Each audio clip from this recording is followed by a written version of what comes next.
B'shut Morav Rabotai, good morning to everybody. It's another beautiful day. It's an interesting story brought down that happened in Russia many years ago. During the communism, there was one guy, Jewish guy, they decided, why should I work hard and make very little money? I'm going to go working for government. What I'm going to do, I'm Jewish, and I know exactly what is going on in Jewish communities, in the Jewish city. And during the communism, you're not allowed to practice Judaism. So if I hear somebody that's Brit Milah quietly in hiding, I'm going to go on and tell to the government on them. So when he offered to the government, they really liked it. They even promised him a nice house. You're going to have a car, you're going to have money, you're going to have everything.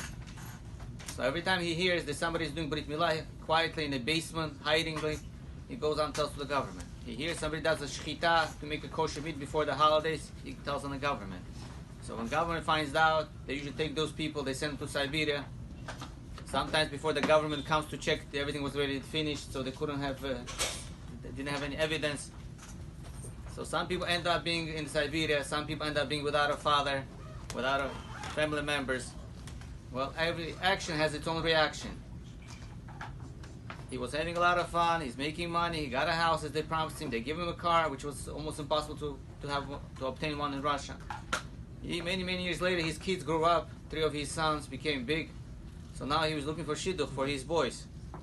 Who wants to marry with a family that are cooperating with communism? So nobody wants to be even close to him. Nobody wants to say hello to him. Nobody wants to shake his hands. Even on Yom Kippur, once a year, he would come for a few seconds, for a few minutes to a shul. Nobody would want to sit next to him. People would just get up and leave. That's how bad his reputation became. So his boys became really big boys. They wanted to get married, to start a family. Unfortunately, they end up marrying goyim, non-Jews. Chachamim teaches every action has a reaction. Midah keneged midah. What he's trying to do? He was trying to stop the Jews. He didn't realize it. He was trying to prevent the Judaism. People that used to make a Brit Milah, or somebody would make a quietly kiddush in the shul on Shabbat, he would go tell on them, you're trying to prevent the Judaism, so Hashem has a good humor also. Midah keneged midah. So his boys, 3 of his sons got married to goyim. The children became goyim. So those goyim are carrying Jewish last name. There was Jewish blood floating in his family for a few thousand years. Since Avraham Avinu, it was a long, strong chain until his time. And he's the one that broke the chain. For thousands of years, it was a strong Jewish chain, Jewish blood floating. He's the one that prevented. He did it to himself. Nobody could hurt us more than ourselves. Nobody could help us more than ourselves.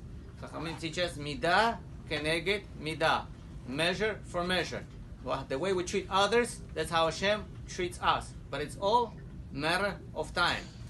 So we should be extra careful how we act with others. Sometimes people feel like, you know what, I could cheat another person. We could cheat another person, but Hashem's going to cheat us also. He's going to make somebody's going to cheat us eventually. Why? Because it's midah keneged midah. It's all matter of time. We feel like sometimes it's fun to make fun of somebody. Time will come that somebody's going to also make fun of you in public. That you're going to start changing colors too. It's a midah keneged midah. We help to others, Hashem helps us.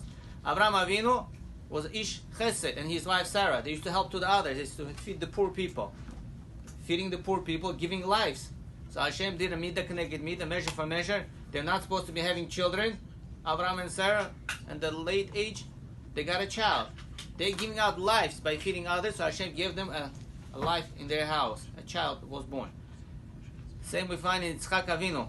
Yitzchak Avinu misguided. I don't want to use the word tricked. It's not the right word. Misguided his father. Yaakov. Huh? Yaakov. Yaakov Avinu misguided his brother by getting Esau's bracha. The way he approached, the way he spoke, was misleading.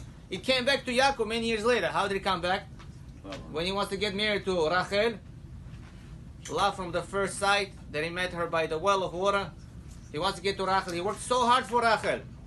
7 years. And eventually the day came, he was tricked. He was misguided. Who did he get? Leah. Midah keneged midah. It came back to him. He misguided his father by getting Esau's bracha. It came back to him. So that's how careful we have to be the way we treat others. The way we treat others, it's exactly how Hashem treats us. Everybody should have a blessed day.